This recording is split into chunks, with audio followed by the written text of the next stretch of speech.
The Phoenix Suns continue to have trade conversations with everyone except the one guy they need to make it happen. The Grizzlies and Wolves battle it out in crunch time. Do the Wolves need more from Anthony Edwards? Locked On Knicks called the Knicks win over the Hawks a statement win, but can they keep that momentum going tonight against Brooklyn? I'll ask Matt and Hayes all of that and more today on Locked On NBA.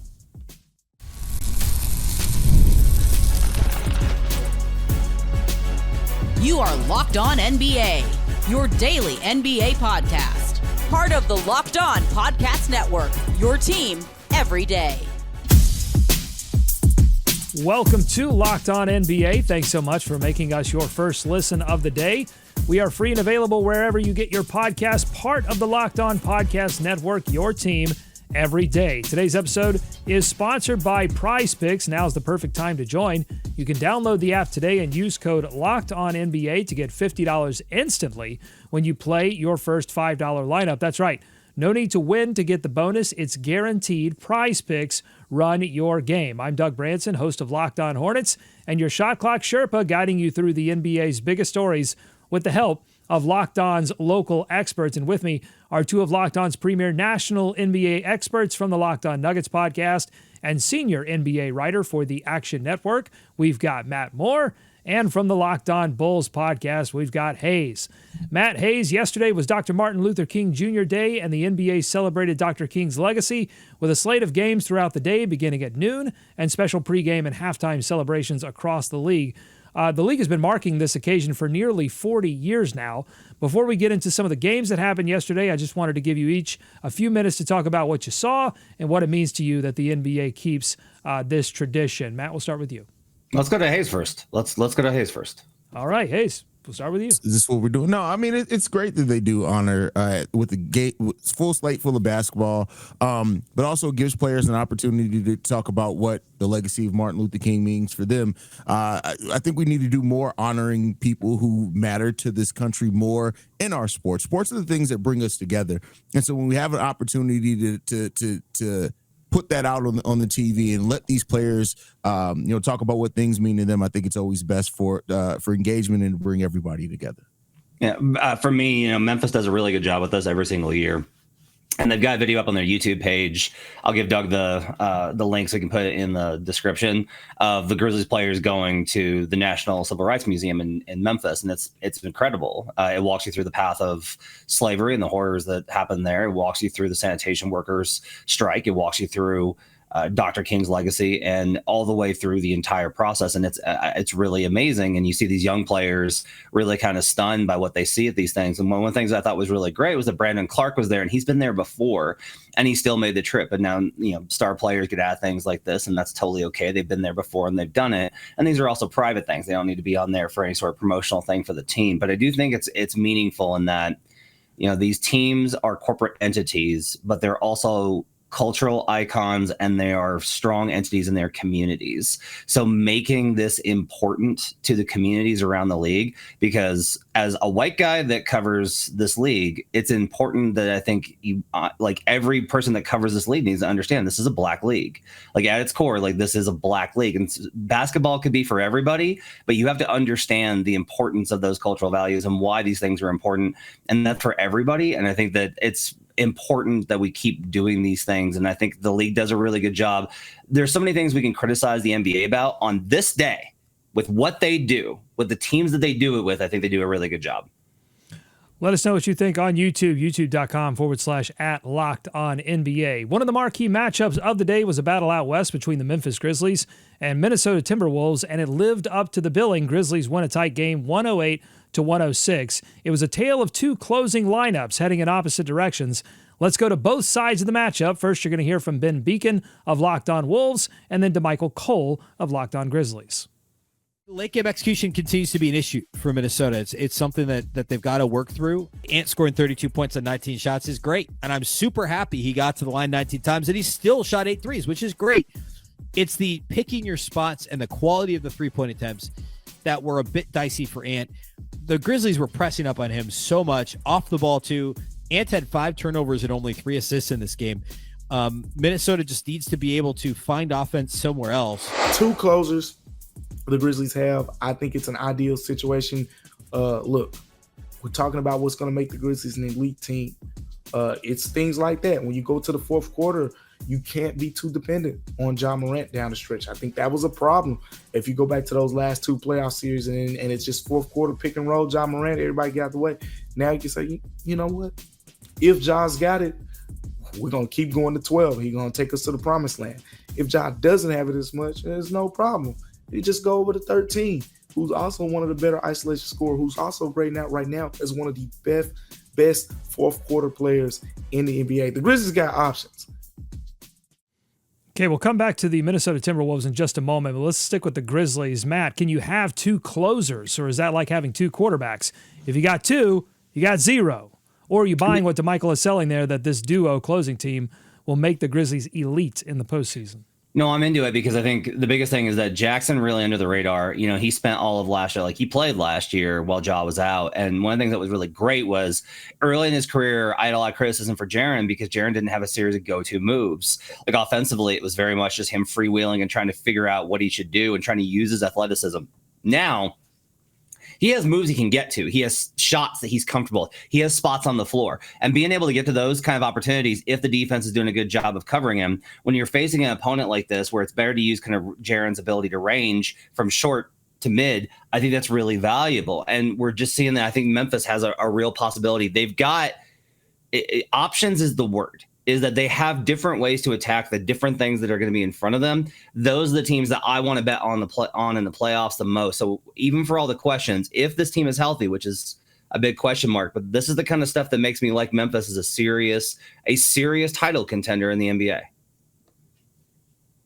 Yeah, I like what Memphis has in their team. Like they're finding their. I mean, they've been good. They've been top 10 in offense and defense for the majority of the season. Somehow they just go by not being talked about as much as some of these other teams, and they deserve to be talked about. If this Memphis Grizzlies team is healthy during the playoffs this year, they can go as far as just about anybody else. Are other teams going to be favored over them? Absolutely. But the balance that this team has when all their pieces are playing well, you can't deny the impact that it brings out on the court. So as long as Memphis can stay healthy, as long as they can keep that balance of offense and defense that they have, they're just as dangerous. Yeah, the Thunder are going to get all the acclaim, and they should. But depending on how the matchups play out in the playoffs, I can see the Memphis Grizzlies going very far in this playoffs this year. In this game, the Grizzlies played, I believe, 11 players, 14 or more minutes. They have a lot of depth. Should they spend some of that for an upgrade, maybe a Kawhi Leonard type of move for a Jimmy Butler, perhaps? I hate this Matt idea. Moore shaking his head, no. I hate this idea.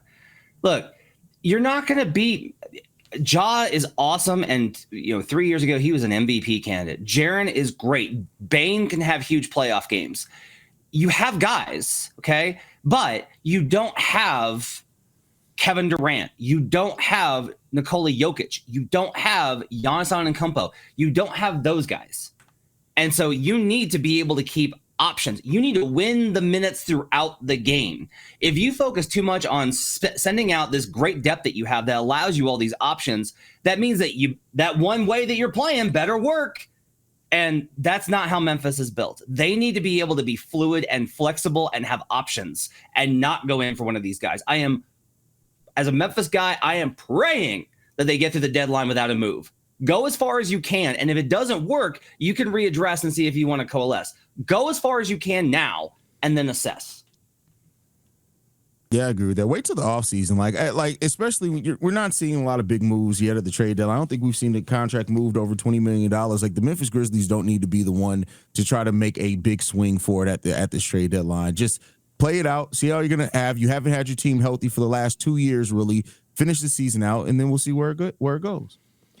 You know what I'm curious about? We talked a lot about how the CBA is affecting the trade deadline and maybe the lack of noise that we'll hear around the trade deadline. But I wonder, too, how much of a factor is the Cavaliers and the Thunder being at the top of the standings and there not being this sort of proven behemoth at the top of either the East and the West, because oftentimes that will cause teams to react and say, well, we got to get somebody in order to compete. Mm-hmm. But I just wonder if that's playing a factor. Do any of you guys see that or hear that across the league? I think so. I think that there's a kind of an overwhelming consensus from executives that they're just like, OKC's so much better. Like OKC's like, I got texts like that this week from execs. They're just like, God, they're so good. But I think if you're like also looking at it and you're like, I don't know though, like we could take it. Like they're still young, you know, they still got weapons, they still got weaknesses.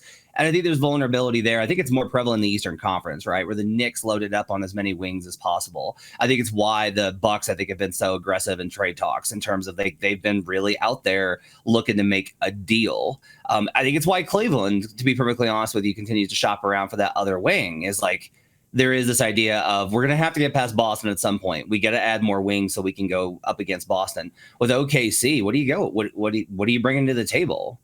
You know, do you need you need just as many bigs as possible? Well, Memphis has that, you know, like, do you need shooting? Do you need there's no real answer for what to do with OKC. And not to say that OKC is not beatable, because they are. Just that I think with the Boston, it's very much, we need as many wings as possible so we can switch. With OKC, it's a much more nebulous, like, we just need to be really good and really physical. All right, coming up on Locked On NBA, I want to get a word in on the Minnesota Timberwolves. You sort of heard there from Ben Beacon that they need more offense elsewhere, but I want to know from Matt and Hayes, do they also need more from Anthony Edwards in crunch time? Plus, Minnesota not the only team to take a tough loss yesterday. Phoenix and Golden State both blown out of the water. I'm going to ask Matt and Hayes if it's time to count any of these teams out pre-deadline. That's all coming up on Locked On NBA.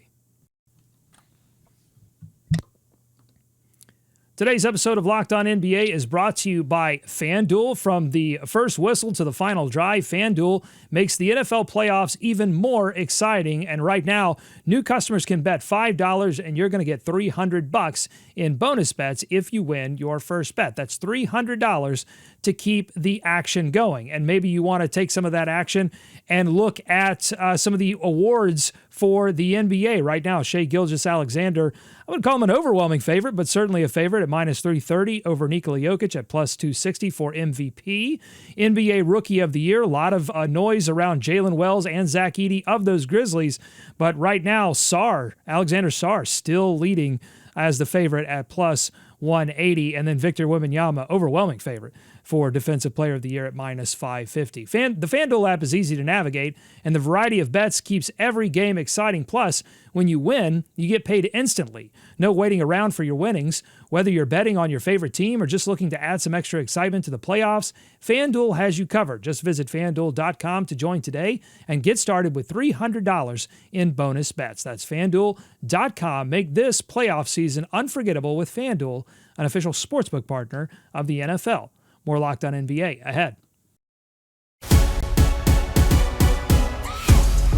Thanks for making Locked On NBA your first listen every day. Your favorite NBA team has a free and daily newsletter. Go to LockedOnDaily.com and subscribe to stay up to date with local expert analysis and amazing writing from Katie Heindel, Mike Shear, and Locked On Fantasy Basketball tips from Josh Lloyd. So the Minnesota Timberwolves have been struggling, and when you look back at that game against the Memphis Grizzlies, do you look at that and say, Anthony Edwards, need a little bit more from him? Or do you agree with Ben Beacon that the offense has to come from somewhere else, Hayes?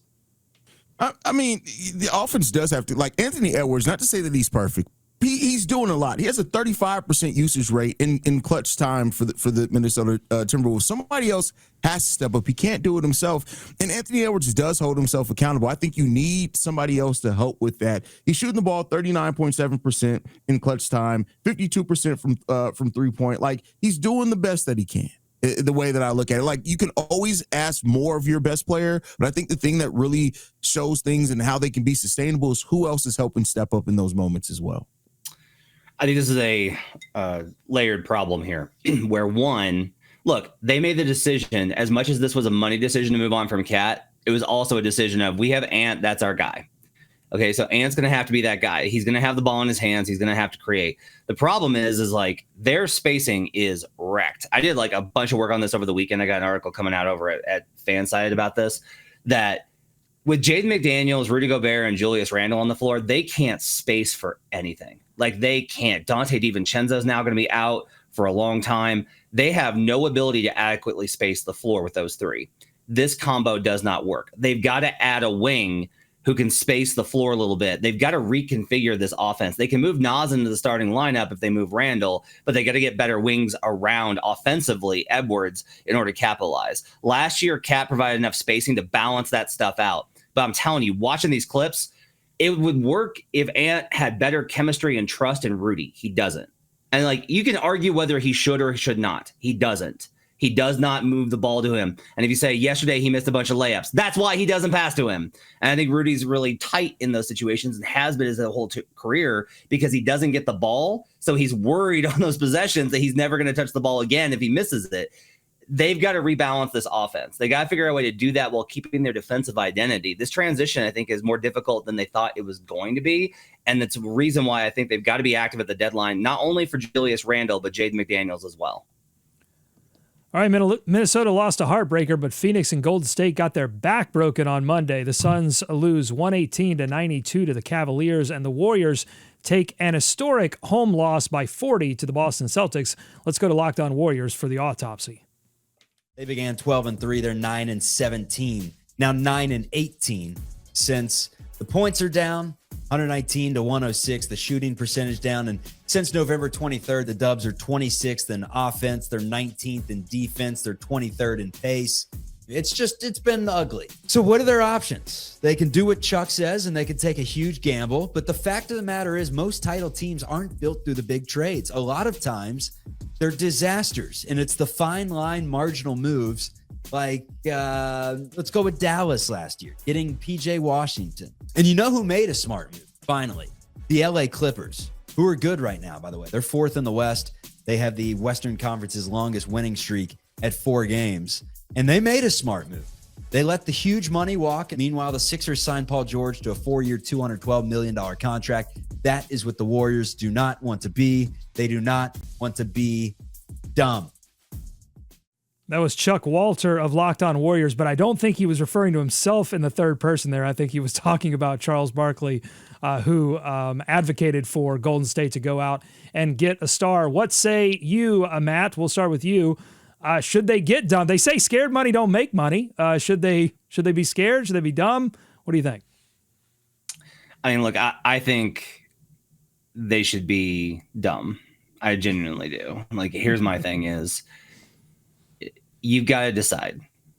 It's Steph and one more run, or it's the young guys. If you want to build a title contender for the next 10 years, you can do that. But you're going to need to start moving some of the old guys. If you want to build a title contender now, you can probably make a move that gets you into that conversation now, but it costs you the future. Like, you don't get to have both. I'm sorry, you don't get to win now and later. They're going to hold out because they're going to hope that this summer Giannis gets fed up and then they trade for Giannis. That's the hope. Like, it's very clear that's the hope, that they keep hoping that Giannis is going to get fed up and be like, I want to go to Golden State, send me to Golden State. And then the Warriors could be like, Jonathan Kuminga, Brandon Pajemski, some not great first rounders, a bunch of guys that seem like kind of jerks to Steve Kerr. Like, that's their options for that trade, Hayes. Is like, it's very apparent that they're hoping Giannis bails them out of the situation. Yeah, I want the Warriors to practice patience here. Like, I get the inclination to make a big move because of how Steph's still able to play, how Dre looked at the beginning of the season. But I think that the clarity that should come from how far this has fallen off for them should tell them it's time to start planning for the future. That's not to say that Steph and Dre won't have another run and you still can't have some fun playoff games, some fun runs over the next few years. But like, if you really, really are worried about your future, as much as Dre, as much as Kerr, as much as everybody has talked about, you cannot mortgage that at all to try to take a shot in the pan right now. I just don't see a move out here unless it is like Giannis, like Matt said, that's really going to change a whole lot for you. You know, you hear things about them maybe interested in Nikola Vucevic and things like that. Like, that could be fun. But what does that really get you? And unless you're giving, as long as you're not giving up something in the future, then cool, maybe make a move like that. But I think at some point the Warriors just got to realize that it's been a hell of a run. And now you just got to ride it out and start preparing for what's coming next. Hey, I talked about this yesterday, but I'm going to bring it back to you again. They can win a title still with Steph Curry. Mm-hmm.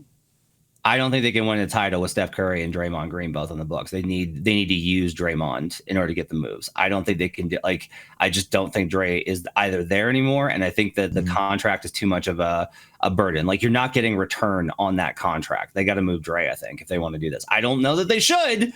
I'm looking at how beloved he is. I'm just saying that to me is the only way to do this.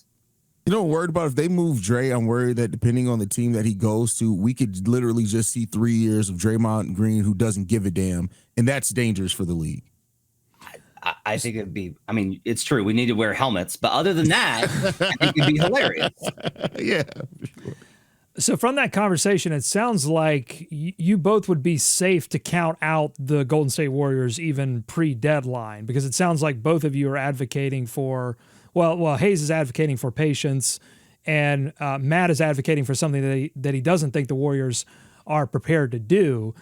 So let's bring the Wolves and the Suns back into this conversation. Are you prepared to count either of these teams out as title contenders pre-deadline?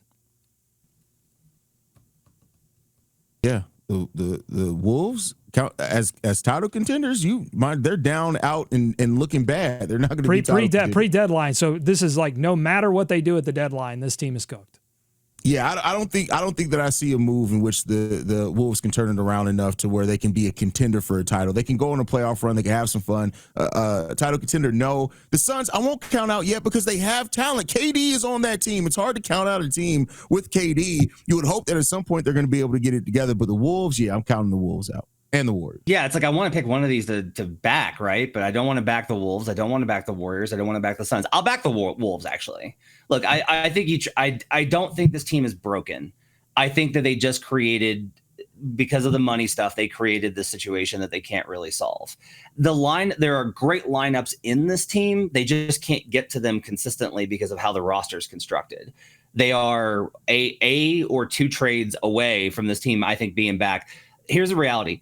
Randall, Gobert, and Edwards on the floor are killing teams. But when you add McDaniels, and Gobert, McDaniels, and Ant are doing really well. But you add Randall, that's fixable.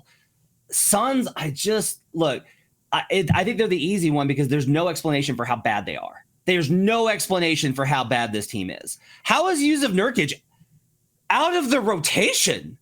Like, just gone. They vanished him. They Thanos snapped him. That's wild. Locked On Suns is like, we have the worst center rotation in the league. They have one of the most expensive ones. It's crazy. So, like, I will rule out the Suns only because I can't understand how they're this bad. And the Warriors, they're toast. There's nothing to be done there. They are beyond redemption. All right, coming up on the Locked On NBA podcast, you mentioned Jusuf Nurkić there on the bench with Bradley Beal in Phoenix, but we got some new intel from Fred Katz of The Athletic. We'll talk about that as well as the Dallas Mavericks. Where's the panic meter on them after their latest loss? They took a frustrating one as well yesterday. That's all coming up on Locked On NBA. Today's episode of Locked On NBA is brought to you by PrizePicks. Basketball season is heating up, and there's no better way to get real money action while watching your favorite NBA stars than with PrizePicks. Whether you're a diehard fan or just love some friendly competition, PrizePicks makes it fun and easy to turn your basketball knowledge into cash. Here's how it works. You pick more or less on at least two players for a shot to win up to 1,000 times your cash. Think LeBron's going to drop 30 points, or maybe Kyrie Irving back for the Dallas Mavericks now without Luka. Maybe he gets more than 8 assists. PrizePicks lets you make your predictions and put your money where your mouth is in just 60 seconds. I've been using PrizePicks all season, and let me tell you, it's addictive.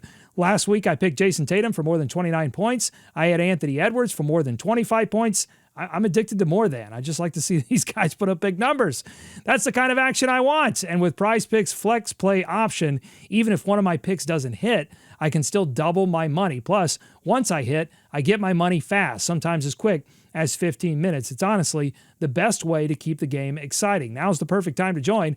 Download the app today and use code LOCKEDONNBA, LOCKEDON NBA, to get $50 instantly when you play your first $5 lineup. That's right. No need to win to get the bonus. It's guaranteed. Prize Picks, run your game. More Locked On NBA ahead. All right, neither of you have been willing to count out the Dallas Mavericks. I've asked this a couple of times now over the past couple of weeks, but they lost a close game to the Charlotte Hornets despite 33 points from Kyrie Irving. Let's check in on the mood at Locked On Mavericks.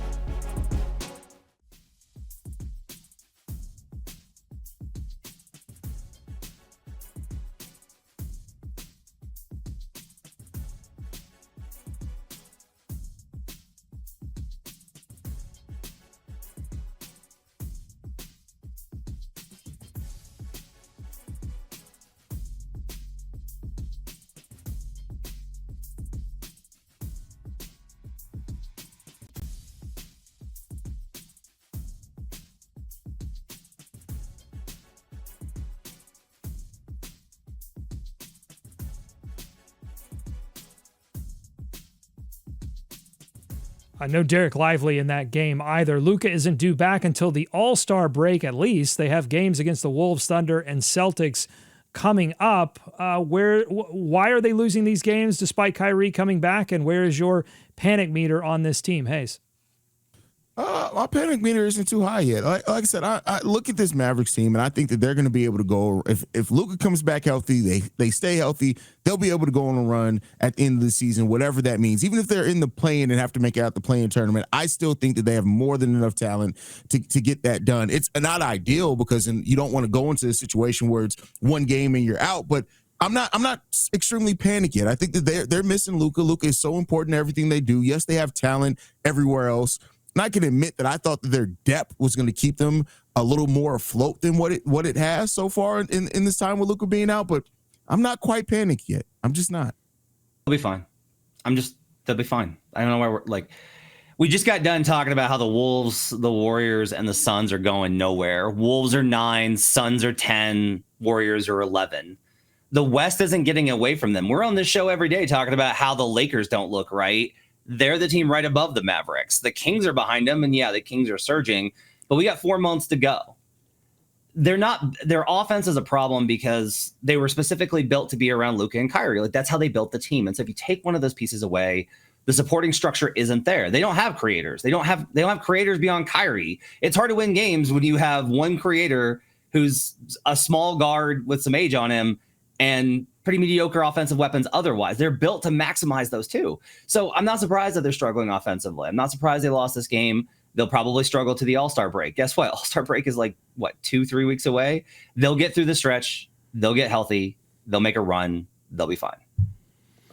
All right, well, Charlotte was supposed to be their get-right game. I was looking at tonight's slate of games. New York plays Brooklyn, Orlando against Toronto, Miami against Portland, Denver against Philadelphia, and the Lakers play the Washington Wizards. That sounds like a lot of either get-right games or stay-right games for these teams. So my question is this: which one of these teams is most likely to get right or stay right in these matchups? Matt, we'll start with you. I mean, the Lakers are the easy one. And I keep banking on the Lakers taking care of business at home versus these bad teams, and then they don't, and it's really baffling. But the Wizards, come on, 6-35. Compare 6-35 to the Nets 14-29, the Blazers 14-28, the Raptors 10-32. 6-35. Lakers, have some pride here. Get right versus the Wizards.